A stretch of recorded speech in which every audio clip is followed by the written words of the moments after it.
Hello, New Hope. Yesterday, on November 2nd, Pastor Scott shared with us and led us through the letter from Peter to the churches in Pontus, Galatia, Cappadocia, Asia, and Bithynia. And he explained how this moral code that was delivered to all these different people in various political and social locations and geographical locations has universal application, and how we ought to apply it to our lives today. I think it's profoundly impactful in that we have to bind ourselves by some moral code.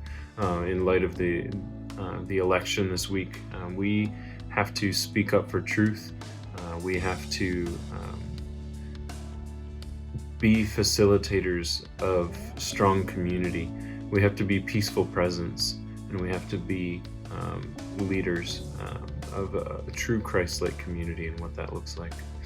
I was inspired this week by the words of one of my professors here at Roberts Wesleyan College, who issued a statement about the election, and he's a wonderful writer, Dr. Andrew Kale.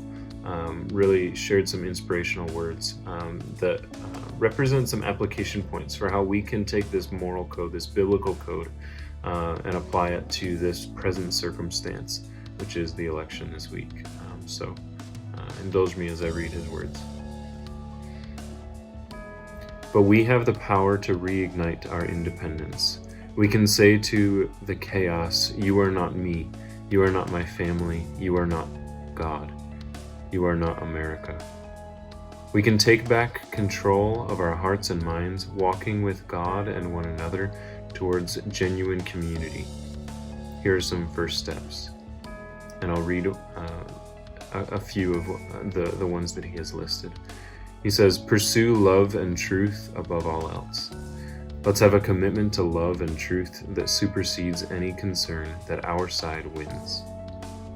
If we love genuinely and invite scrutiny of cherished beliefs, this integrity will bind us to those who think differently. Commit to civility. Civility is savoring and strengthening the humanity of those with whom we disagree. We speak well of them, do not impugn their motives, and do not dismiss them with insults and stereotypes. Civility means being as kind to one another as we are serious about finding the truth. Develop intellectual humility. Intellectual humility is a search for truth grounded in love, a recognition of our limitations and the realization that smart, good-hearted people can disagree. Along with other virtues like empathy, patience, and courage, it is a strong defense against manipulation and polarization. And last of all, focus on what transforms. Let's not be so fixated on our problems that we lose sight of the transforming vision of God. Everything we long for has its beginning and its endings in Him.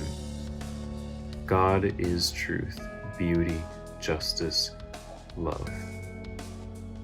We are anxious and troubled about many things, but in God's presence is rest, insight, and transformation. And lastly, I'll conclude with his words on community. Community is not agreeing on everything. It is to be in awe in the midst of untangling our differences, of the inherent worth and beauty of every person.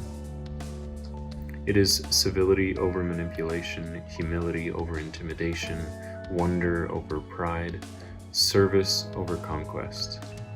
It is taking joy in learning, putting love and truth above the narratives we treasure, and slowing down enough to be fully human with each other.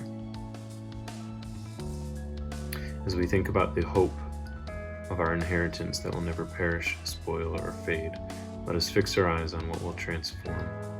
Let us act with civility, humility, and love. Amen.